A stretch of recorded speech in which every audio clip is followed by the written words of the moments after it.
Hello guys, welcome back. In this video, I will show you how to create homepage in WordPress with Elementor. Let's get started. So in order to do that, you need to first make sure that you have installed Elementor. So from in there, click on this add new page in order to create your homepage for this case. So I'll head over and then just click on it and then it will show me the page editor right here of my WordPress.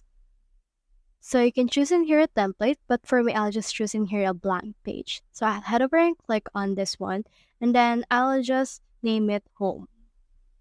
Now in here, what we can do is we can click on this publish right here and then publish it from there.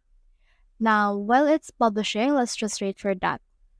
Once it's published, head over and click on this edit with Elementor, and then this will load the code for you. So in here, it will redirect to the Elementor site. So this is what my homepage looks like right now. I can actually add a widget right here. So you can see in here all the widgets that you can use on Elementor. You can add icons, product table, Google Maps, spacer, and a lot of things.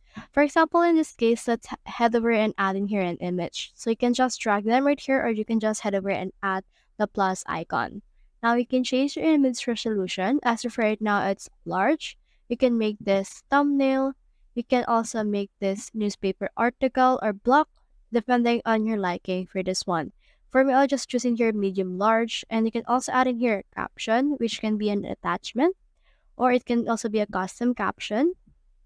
And for me, I'll just head over and choose attachment, and you can also add in here a link if you want to as well.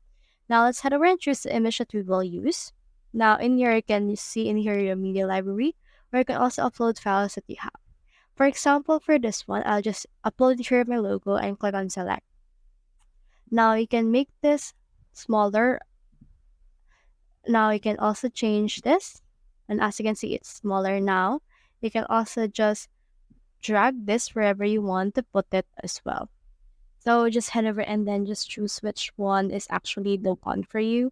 I'll head over and then just choose in here. So there's a lot of chosen things you can do. I can also change the style as well as advanced field right here. Now, once we have our logo right here, you can also add some text.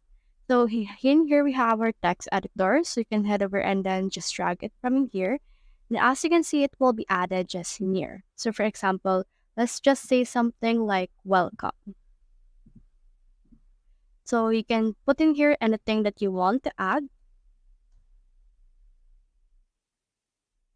And then just proceed to edit it out according to your liking. You can also add media from in there. So for example, let's head over and then try to add this particular picture. And you can also insert it to a page. And this is what it will look like. You can also delete it if you don't want it added as well. Now in here, you can also add another block and you can choose the layout container that you can use. So this layout container, you can choose Flexbox, which has a lot of structures, like for example, this one. Now you can add some widget for this particular container. Now let's try to put in here a widget. Let's add in here an image. And then on this part, let's add in here a text. So let's add in here a heading. And then let's edit it out. Now, as you can see, it's color blue. You can also change the style right here. And then click in here in order to change the text color. So you can change it according to your liking as well. So I'll head over and change it into this one. And since we have click on this particular image, click on this choose image right here and then just attach the image that you want to use for this case. For me, I'll head over and then just try to add this. And then click on select. As you can see, it's been added. So in here, you can see you can actually add a lot of widgets in order to make your homepage really viable. Once you're done editing your homepage, click on this update option in order to update everything that you have made so far. So that's the whole process. If you have found this video helpful, so leave a like or subscribe because it helps reach more people. See you soon.